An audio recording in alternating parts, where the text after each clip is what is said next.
Picture चालू करो बे। Hello अस्सलाम वालेकुम, नमस्कार, सत श्री अकाल। मैं हूं आपका दोस्त Mohammed Habib and welcome to my channel review by हबीब।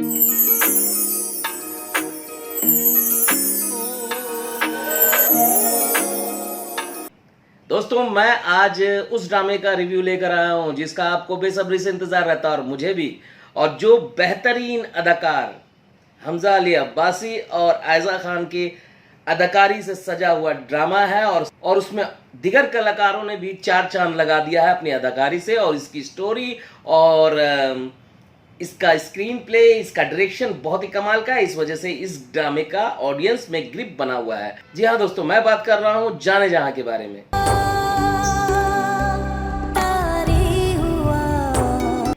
तो दोस्तों, आज हम जाने जहां के 37 नंबर एपिसोड का रिव्यू करेंगे और सीन बाय सीन एनालाइज करेंगे। तो आइए सबसे पहले इसकी स्टोरी को अनफोल्ड करते हैं। तो दोस्तों, आपने पहले देखा कि किस तरह से गुलजेब जो है उसके हाथों में वो सबूत लग जाते हैं जो तबरेज के गाड़ी के डैशबोर्ड में रहता है, वो बैग जो आखिरी वक्त में आमिर यानी कि गुलजेब के शौहर के हाथों में था, जिसका वो सेल्फी ले रहा था। उसके बाद वो परेशान सी हो जाती हैं। वहीं आलिया जो है वो तबरेज को जम के उसकी औकात दिखाती है और कमाल का वो सीन था जिसमें तबरेज ने यार कमाल कर दिया था। मुझे उसका परफॉर्मेंस बहुत पसंद है। एनीवे, अब आते हैं 37 नंबर एपिसोड में। पहला सीन शुरू होता है। तो दोस्तों, 37 नंबर एपिसोड जैसे ही शुरू होता है तो किश्वर और तबरेज का आमना सामना हो जाता है और किश्वर उससे शिकायत करती हैं कि आजकल वो घर पे रहता नहीं है और ऐसी हालत में उसे लगता है कि उसकी शादी में उसको दावत दे के बुलाना पड़ेगा। तो फिर किश्वर शिकायत करती हैं कि तुम्हारे लिए मैंने क्या क्या नहीं किया, मुराद शाह की ज़िंदगी से लेके उनके मरने तक मैंने तुम्हारे लिए ऐसे कदम उठाए हैं। तो वो फिर कहता है कि जो भी किया आपने अपनी अना को तस्लीम पहुंचाने के लिए किया, मेरे लिए नहीं किया। बोलने दे, तकलीफ हुआ है बेचारे को, बोल बोल। जिन्होंने अपने बेटे के लिए क्या नहीं किया, क्या गलत कदम नहीं उठाया, किसको ठेस नहीं पहुंचाया, शहराम को किनारे लगाया और वहीं मुराद शाह को उन्होंने ख़त्म कर दिया जहर दे करके, अपने शौहर को ख़त्म किया। तो ये सब उस बेटे के लिए क्या था और वही बेटा आज उन्हें उनकी औकात दिखा रहा है। यही ज़िंदगी है दोस्तों। ये बड़ी अच्छी बात कही आप।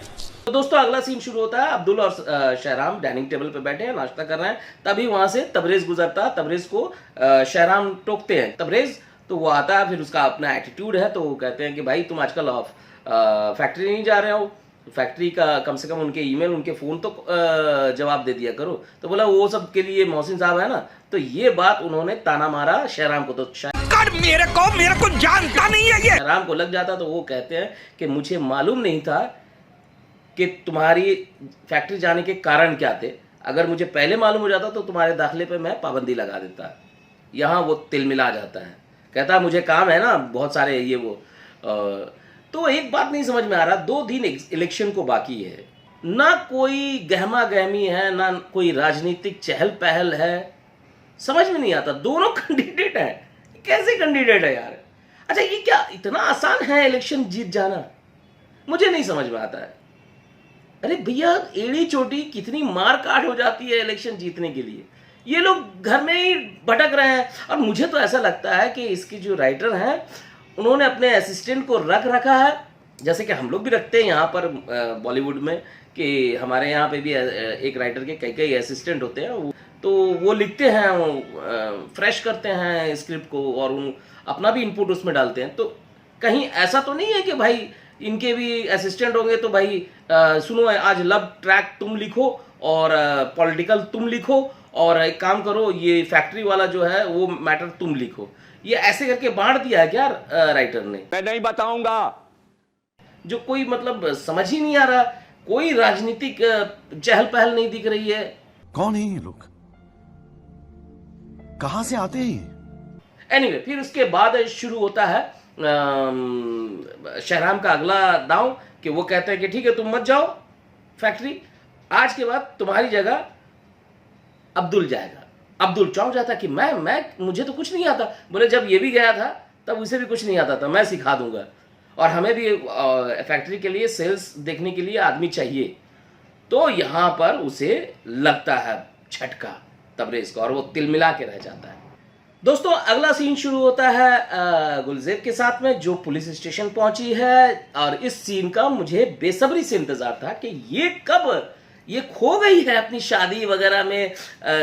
इसमें कसूर तो गुलजेब का भी है कि वो तबरेज के आगे पीछे होने पर वो शादी के लिए राजी हो जाती है। जो उसके शौहर का मर्डर किया गया है उसको वो भूल गई थी। और फाइनली जब सबूत हाथ लगा, जब वो बैग, तो वो ले करके वो आती है पुलिस स्टेशन में और कहती है मुझे अपने शौहर के मर्डरर के बारे में बात करना है। तो बोलते हैं हाँ मुझे याद है आप आई थी। सचो कहता है कि हमने तो नामालूम अफराद के ऊपर में वो FIR लिख रखा है। बोले नहीं, मैं आज उसके सबूत लेकर आई हूँ कि इसको मर्डर किसने करवाया है, उसका नाम है तबरेज शाह। जी हाँ दोस्तों, और ये नाम सुनते साथ वो हिल जाता है सचो। वो बोलता है देखिए बीवी ऐसा है, आप ये नाम मत लीजिए क्योंकि वो कोई मामूली आदमी नहीं है, मुराद शाह का बेटा है और जमाल साहब का होने वाला दामाद है जो कैंडिडेट भी है। और इलेक्शन को 2 दिन बाकी है और मैं ये चीज़ अगर कदम उठाऊंगा तो आग लगा देंगे लोग आकर के। अबे साले जो माफ करना मैं। चलिए बहुत अच्छी बात है। एक बात तो समझ में नहीं आया, मुराद शाह एक बहुत अच्छी शख्सियत है, इज्जतदार है, पैसे वाले हैं और फैक्ट्री भी उनका एक दिखाया गया। चलो ठीक है यार, उतना बड़ा फैक्ट्री में इतना बड़ा उनका शख्सियत दिखाना, हमारे यहाँ तो ऐसे हज़ारों छोटे मोटे इससे बड़े बड़े लोग मतलब फैक्ट्री वाले, उनका इतना दहशत नहीं होता गांव में। पता नहीं किस तरह से दिखाया गया है। एनीवे, तो वो वहाँ से इनकार करते हैं SHO, तो वो नाराज़ होती है और वो वहाँ से चली जाती है। तो दोस्तों अगला सीन बहुत बेहतरीन है, जिसका मैं काफ़ी दिन से इंतज़ार कर रहा था कि भाई ये कब होगा, कब शहराम अपने दिल की बात कहेगा और ये मैटर को ख़त्म करेगा। और उसकी ये कोशिश शहराम ने की। वो परेशान सा क्लासरूम में पहुंचता है और महानूर को खोजता है, तो वहाँ महानूर नहीं होती है। टीचर बताती कि वो अभी आपसे थोड़ी देर पहले निकल गई। और वो परेशान होता ही है कि सामने में दिखती है महानूर, वो इंतज़ार कर रही है शहराम का। तो वो कहती है कि मैं आपका इंतज़ार कर रही थी, आज मेरा आखिरी दिन है इस स्कूल में, मैं अब नौकरी नहीं करूँगी, मैं जा रही हूँ, तो आप खुश रहिए। तो वो कहता खुश रहूँ? मेरी खुशी जा रही है और मैं खुश रहूँ? आपकी आंखों में कितनी मोहब्बत है मेरे लिए, आपने मुझसे नफरत करने की कितनी कोशिश की लेकिन नहीं कर पाई। तो वो कहती है कि मेरी शादी होने वाली। इस जगह आयशा खान ने इतना कमाल की डायलॉग डिलीवरी, उसका गला चौक कर जाता है। इतना कमाल का लाइंस बोला है यार, मजा आ गया देख करके। तो फिर शहराम कहता है ये मेरे सवालों का जवाब नहीं है। तो फिर शहराम कहता है कि मैं आपको अपनी नज़रों से हटा सकता हूँ, आपको अपने ख्यालों से हटा सकता हूँ, लेकिन जो आप मोहब्बत बन के मेरी रगों में दौड़ रही हैं उसका क्या? एक बार आप सिर्फ इतना कह दीजिए कि आप मुझसे मोहब्बत करती थी, मैं इसी के सहारे अपनी पूरी जिंदगी गुजार दूंगा। अरे यार कमाल का सीन किया यार। क्या बात है सर, क्या बात है सर, क्या बात, ये बात है, अरे सर क्या बात है। अब अगला सीन शुरू होता है। गुलजेब घर के अंदर आती है और जैसे वो पहुंचती है तो सामने में तबरेज दिख जाता है। तो ये डर करके छुपा लेती है अपने फाइल को और डरने लग जाती है कि ये मार ना दे। यार समझ में नहीं आया कि वो तबरेज है मुराद शाह का बेटा, जो एक बिजनेसमैन है, कोई खौफनाक आदमी नहीं है, कोई गैंगस्टर नहीं है उसका बाप, जो इस तरह से डर रहे हो। ऐसे तो हर शहर में, हर गांव में हजारों लोग होते हैं यार जो छोटी मोटी फैक्ट्री, ये तो छोटी मोटी फैक्ट्री दिखा गई है गारमेंट्स की, हो सकती चलिए बड़ी भी होगी, तो इतना ज्यादा खौफनाक नहीं है वो कि वो मार देगा। और जिस एटीट्यूड में आपने थाना में जाकर के, पुलिस स्टेशन में जाकर के आपने बात की पुलिस वाले से, वो तो पता चल जाता। जब आप पुलिस वाले के पास गई थी और FIR में उसका नाम लिखने को कह रही थी, तो पुलिस उसके पास पहुंचती, तब तो पता चल ही जाता ना कि आपने ये फिर से इस केस को खुलवाया है। तो फिर डरने की क्या बात है? यहां आप डर रही हैं, फिर एक्टिंग कर रही हैं, मुस्कुरा भी रही हैं उसकी। Good question, you are a good question. दोनों सीन का कॉन्ट्रडिक्शन है, विरोधाभास है, दोनों एक दूसरे से मैच नहीं कर रहे हैं। सॉरी। अब तबरेज भाई साहब के इलेक्शन 2 दिन बाद है, पुलिस वाले ने भी कहा, ये यहाँ पे भी कहते हैं कि 2 दिन बाद इलेक्शन है, और यहाँ पे कहते हैं कि एक अच्छी सी चाय पिला दो मुझे, 2 दिन बाद इलेक्शन है, और खटिए पे यानी कि चारपाई पे लेट करके वीडियो गेम या जो भी सोशल मीडिया चला रहा होगा बंदा मोबाइल पे। यार कमाल का कैंडिडेट है ये, मतलब हलवा से भी कम मतलब टाइम में ये बन जाता है इलेक्शन। नहीं, बस तबरेज को डाला, जमाल शाह का 2-4 बाद के डाला, घोटा, और वो कैंडिडेट जीत गया। इतना सेंसलेस स्क्रिप्ट लिखिएगा तो लोग मजाक उड़ाएंगे आपका। सीन अच्छे लिखे, देखिए स्क्रिप्ट बहुत अच्छी है यार, फेवरेट ड्रामा है, लेकिन सीन कोई ऐसे ऐसे होते हैं जिसमें सेंस को लगता है कि साइड में रख करके आप लिखना शुरू कर देते हैं। दोस्तों अगला सीन बड़ा जबरदस्त है, जो हम लोगों ने कई मतलब एपिसोड में देख लिया है। नहीं समझे? अरे भाई महानूर बैठी है, उनकी होने वाली सास बैठी है, दोनों फिर वही मुंह लटका हुआ बैठी है अपनी सास के सामने, और वो परेशान है कि मेरे बेटे ने लगता तुम्हें बहुत ज़्यादा डांट उठ दिया, ये वो उससे बहुत शिकायत है। तभी वहाँ पर तैमूर आता है और वो उसे देखता है तो बोलता है माँ आप लोग बैठिए, मैं ज़रा अंदर फ्रेश होके आता हूँ। तब तक ये वो मैं अभी भी निकलती हूँ बोल करके ये भी झट से उठ के जाने लग जाती है। दोनों एक दूसरे से शादी करने वाले हैं और दोनों एक दूसरे से ऐसे भाग रहे हैं जैसे कोई भाग रहा हो। अरे भाई बंद कर दो यार। यार एक बात बताइए, लॉजिक लगाई, इतने सारे एपिसोड में इतना मनहूस वाला चेहरा दिखाया जा चुका है कि एकदम दोनों के चेहरे लटके हुए और दोनों की शादी होने वाली। अगर रियल लाइफ में कोई होगा तो बंदा वो बोलेगा भाई अगर ये लड़की ऐसी दिख रही है, ऐसे एटीट्यूड में, तो मुझे इससे शादी नहीं करनी। और लड़की भी जो है ना वो बोलेगी यार ये आदमी हमेशा शक करता है मुझ पर, शहराम को लेकर के, मुझे ऐसे आदमी से शादी नहीं करनी। जब अभी शादी नहीं हुई, इतना प्रॉब्लम क्रिएट हो गया, पूरी जिंदगी कैसे बिताएंगे समझ में नहीं आता। फिर माँ कहती है इसको जाके छोड़ के आओ, और वो जाता है तो जब घर में छोड़ के आता है इस दरमियान रास्ते भर वो बात नहीं करती है। भैया एक दिन में रिश्ता तोड़ देना चाहिए ऐसी अगर कंडीशन आए तो। कौन झेलेगा भाई बताइए, कौन है? क्या मतलब है ऐसा फालतू का? यार पब्लिक को झलवा रहे हो, बस कर दो यार, बस कर दो, बंद करो हाथ जोड़ के। मैं तो दोस्तों अगला सीन शुरू होता है किश्वर और शहराम के बीच। किश्वर बाहर आ रही हैं और 4-5 लोगों की आवाज सिर्फ आती है, जीतेगा भाई जीतेगा, शहराम जीतेगा। फिर शहराम अकेला आता है। चलिए फॉर्मेलिटी निभा दिया आपने, डायरेक्टर और राइटर ने। कम से कम आपको इतना तो सेंस है कि ये पीरियड जो चल रहा है वो इलेक्शन का पीरियड है, तो वो माहौल दिखाना चाहिए। आपने कम से कम आवाज लगवा दी, बहुत शुक्रिया। तो किश्वर को शहराम कहता है कि आपको हमेशा से शिकायत रहती है कि मैं आपसे बात छुपाता हूँ, तो मैं आज बताता हूँ कि मैंने अपने कराची वाले घर का चाबी उस महानूर के और उसके परिवार वालों को दे दिया है कुछ दिन के लिए, ताकि वो आराम से शादी कर सके। तो यहाँ किश्वर कहती है कि तुम सोचते हो कि तुम तबरेज से मुख्तलिफ हो। नहीं, तबरेज ने भी अपनी मनमानी की और तुमने भी अपनी मनमानी की। मैंने बहुत कोशिश की कि तबरेज उस दलदल में ना फंसे, लेकिन वो फंस गया। और फिर मैंने तुम्हारे लिए भी बहुत कोशिश की कि वो लड़की तुम्हारी जिंदगी में ना आए, दूर चली जाए, लेकिन वो तुम्हारे और करीब आ गई। यहां किश्वर एक्सेप्ट करती है और कहती है कि तुम इलेक्शन जीत भी जाओगे तो तुम तबरेज का हक मारोगे। तो शहराम कहता है कि कुर्सी पर हक तो उस आदमी का है जो लोगों के दर्द को समझे, उन्हें मदद करे, उनके काम आए, बोल करके चला जाता है। और किश्वर अकेली सोच में पड़ी रह जाती है। अब अगला सीन शुरू होता है दोस्तों। तैमूर घर पे बैठ के काम कर रहा है, उसकी वालदा कहती है अरे कपड़े उपड़े तो कम से कम चेक कर लो, तुम्हारे मेजरमेंट के है कि नहीं। तो वो झल्ला जाता है। माँ बोलती ये क्या हो गया तुमको?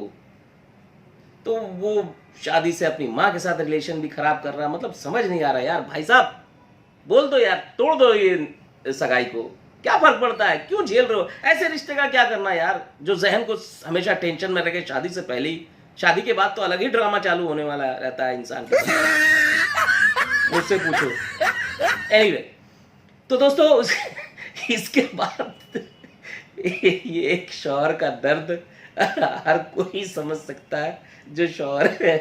एनीवे, फिर आते हैं अगले सीन में। इसके बाद होता ये है कि बेल बजता है, तो तैमूर बोलता है रुको मैं आता हूँ, अपनी अम्मी को रोक करके जाता, दरवाज़ा खोलता, वहाँ शहराम खड़ा है और वो काफ़ी इमोशनल दिख रहा है और वो कहता है कि मैं आपसे कुछ मांगने आया हूँ। और यहाँ सीन को एंड कर दिया गया, बताया नहीं गया कि क्या मांगा उसने, ये सस्पेंस रखा गया क्योंकि इसके बाद शहराम फिर ऑफिस में दिखता है, लेकिन यहाँ पे सीन को अधूरा रखा गया। हम मालूम है तेरे बाप को मत सिखा चल। तो अगला सीन शुरू होता है दोस्तों तबरेज और गुलजेब का। तो तबरेज उससे कहता है, थोड़ा सस्पेंस क्रिएट किया गया है कि जैसा है कि उसको पता चल चुका है, तो कहता है कि तुम मुझसे कुछ छुपा रही, तो वो डर जाती है। उसको डरने के लिए कहा गया है, थाना में हिम्मत दिखाने के लिए कहा गया था, यहाँ पे डरने के लिए कहा गया। तो यहाँ पे वो बेचारी डरती है, तो फिर वो कहता है मोहब्बत छुपा रही है। क्या जोक है ना। ठीक है, फिर उसके बाद बोलता है आओ मैं तुम्हें अपनी दुनिया दिखाता हूँ। यहाँ थोड़ा सस्पेंस तरीके से उसको लेके जा रहा है, ऐसा लग रहा है जैसे उसको मारने वाला है, तो लेकर चला जाता है। उधर शहराम अब्दुल को लेकर के ऑफिस में आता है और मोहसिन साहब को कहता है कि आज से ये आपके बॉस है, इससे ऑर्डर लीजिएगा। और वो कहता है कि ये तुम्हारा ऑफिस है, इसमें जाके बैठो। तो बोलता नहीं, मैं चाहता हूँ कि मैं एकदम ग्राउंड लेवल से आ गया हूँ और तब जा कर के ऑफिस में बैठूँ। तो बोलते ठीक है, ये तुम्हारा ऑफिस है, तुमको जब चाहे तब आके बैठ जाना और जैसे तुमको काम करना वैसे करो। तो वो एक अच्छा भाई दिखाया जाता है कि सौतेला होने के बावजूद दोनों एक दूसरे के लिए मोहब्बत रखते हैं और खुलूस है उन दोनों का, एक रिश्ते का बॉन्डिंग उसमें दिखाया गया सौतेले होने के बावजूद। मैं नहीं मानता। तो दोस्तों अब तबरेज और गुलजेब गाड़ी में जा रहे हैं। तबरेज उसे कहता है कि ये देखो होर्डिंग, जमाल साहब ने कितना खर्च किया मेरे पे। वो खुश है और इसमें गुलजेब कभी कभी ऐसे हो जाती, कभी कभी ऐसे झूठ मूठ का हंसने का कोशिश करती, मतलब वही ड्रामाटाइज।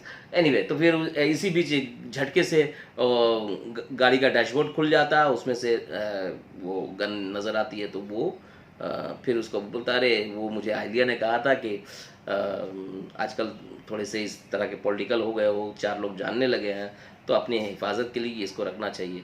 तो फिर गुलजेब कहती है कि तुमको क्या लगता है कि तुम जीत जाओगे इलेक्शन?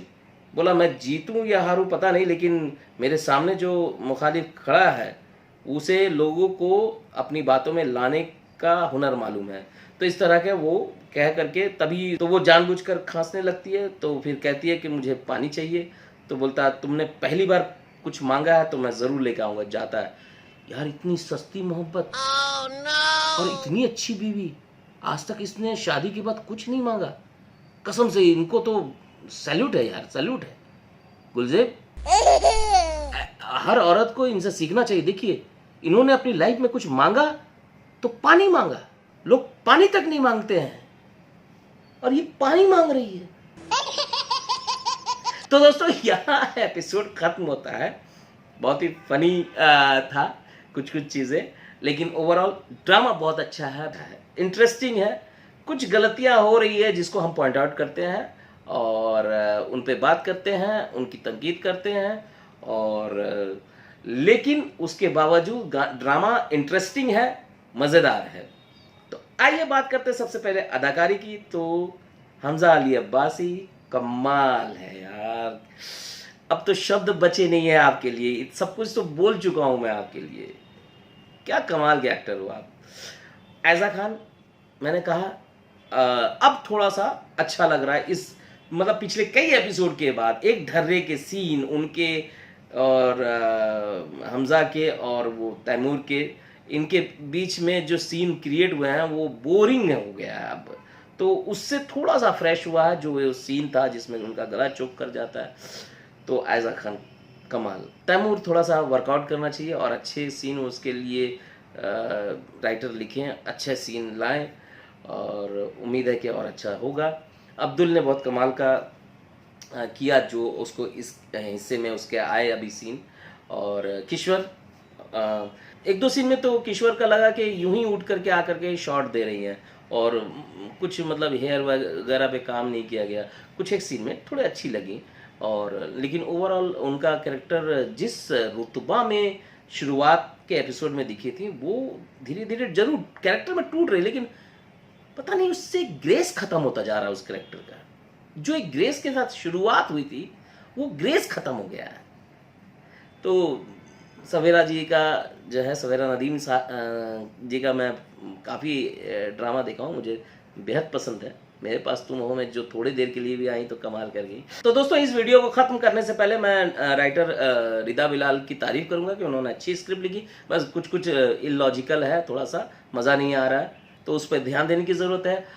अब आते हैं इसके कप्तान पर, कासिम अली मुरीद साहब जो इसके डायरेक्टर हैं, उनको बहुत मुबारकबाद, लेकिन थोड़ा सा स्क्रिप्ट पे और पैनी नज़र रखने की ज़रूरत है और अच्छे काम लेने की ज़रूरत है राइटर से। एक्टर तो अपनी एफर्ट लगा रहे हैं और ड्रामा ओवरऑल बहुत अच्छा है। आपने इसकी पोस्ट प्रोडक्शन में बहुत अच्छा काम किया है, बीजीएम बहुत अच्छा है, इसकी पिक्चराइजेशन बहुत अच्छी है, जो सेट है वो आपने भव्य चुना है, बहुत बड़ा है, वो बहुत कमाल का है। बाकी ओवरऑल जहाँ जिस जगह पे जैसी लाइटिंग चाहिए वो लाइटिंग नज़र आ रही है, डीआई बहुत अच्छा है और एडिटिंग शार्प है इसकी, बोरिंग नहीं है, तो ढीला नहीं पड़ा। तो इसी तरह की बातें हैं दोस्तों, मैं लेकर आता हूं आपको नए वीडियो में नए रिव्यू के साथ, नए ड्रामे के साथ। तब तक के लिए अलविदा दोस्तों, अपना ख्याल रखिए, लव यू ऑल।